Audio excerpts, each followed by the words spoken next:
Riding out the storm's not always a ton of fun, and so many of us have had to do it over the last several weeks. These images were recorded during Hurricane Milton on board a large commercial vessel. This particular vessel, in fact, actually caught wind gusts of up to 142 miles an hour during the storm. Just one of the crazy things we'll see on this week's episode of Boating News of the Week.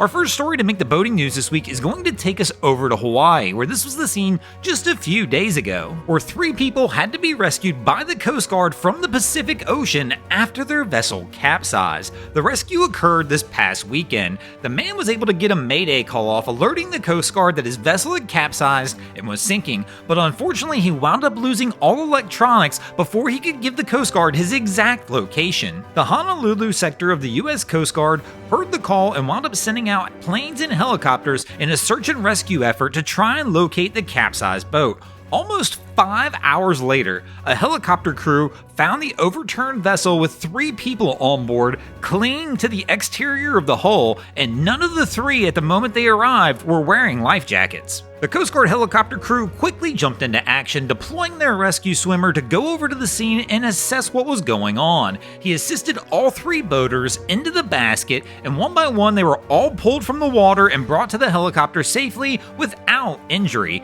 Once everybody was rescued, the man who was captaining the vessel told the Coast Guard the tale that they wound up taking a wave over the bow of the boat, causing the boat to become swamped and eventually capsize as seen in the images. The Coast Guard always wants to remind everybody, keep life jackets close at hand, emergencies unfold quick, and you need to be able to have quick access to your life jackets at all points in time. Fortunately, nobody was injured during this incident. Our next story to make the boating news this week is going to take us over to Bangladesh, where this was the scene a few weeks back when a dramatic situation unfolded when 2 liquefied petroleum gas carriers were in the process of a transshipment when all of a sudden during their disconnect, an explosion occurred, causing both vessels to go up ablaze. Now fortunately in this situation, everybody winds up making it off the vessels okay, but it is still a wild scene to watch unfold. Here we can see they're in the process of their disconnect. You can see the line in the background, and here shortly you're going to see as they're starting to do this process, gas is actually going to leak out from the vessel. The 2 vessels seen in the images are the very large gas carrier Captain Nicholas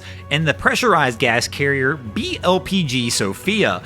Both vessels wind up ablaze. Fortunately, the Captain Nicholas's crew is able to contain the blaze on that ship and able to rescue the vessel before any serious damage occurs. Unfortunately, the Sophia was not so fortunate, as all 18 members of her crew wound up having to abandon ship. Fortunately, there was a tug vessel in the area and it wound up picking up all the crew members without injury, which is a very fortunate end to a situation that could have easily turned to tragedy. Our next story to make the boating news this week is going to take us up to Alaska, where this was the scene just a few days ago when a man wound up having to send out a distress call to the Coast Guard, letting them know that his sailing vessel was in rough weather and had become disabled and they were no longer able to maneuver the boat. The Coast Guard helicopter crew was dispatched to the scene from Kodiak, Alaska. Upon arrival, they found the vessel adrift and heading toward the Barren Islands. They made contact with the captain, who let them know it was just him and his cat on board the boat. A rescue swimmer dove into the water and they lowered a basket to go ahead and rescue the 2 from the boat. They were safely brought back to shore without any injury. After being pulled from the water, the 2 were brought back to the Kodiak Air Station, where they're currently holding up as they're waiting for a weather window for the weather to break, as the captain claims he plans to go back out to the boat and try and salvage it himself. But let me know in the comments below if you think that's a good idea. The last person we had try this, I believe it was in last week's boating news,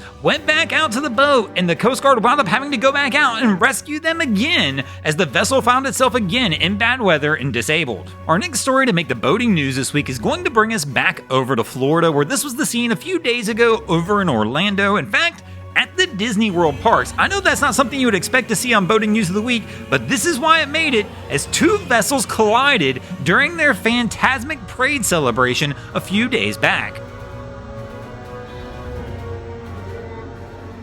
Here we see immediately after the collision, one of the actors that was on the boat winds up going down. Fortunately, in this situation, everybody was okay and they were professional about it, as the show must go on, so she winds up getting up and continuing on with the performance. Fortunately, in this situation, no injuries were reported. If you guys like theme parks at all, do be sure to check out our Parks Guru channel. I'll leave a link to a video up above. And speaking of Florida, big news breaking there will be that the Fort Lauderdale International Boat Show does start this week. It starts on Wednesday, but we'll be there on Friday and Saturday. If you've ever thought about taking your boat to the Bahamas, we are hosting our annual seminar on exactly how to do that. Be sure to stop by and join us over at the Convention Center at the seminar booth. We'll be there Friday, November 1st at 2 p.m. and Saturday, November 2nd at 5:30 p.m., hosting our seminar on how to take your vessel to the Bahamas. We'll give you the details on how easy it is for you to go ahead and take your boat over there, and maybe even get an opportunity to join us on one of our trips next year. Thanks for watching, crew. Hope you enjoyed this episode of Boating News of the Week. If you ever see anything crazy happening on your waterways, be sure to hit us up on Facebook or Instagram and let us know, and you might see your stories over here. And if you guys haven't already, go ahead and drop an anchor on the subscribe button.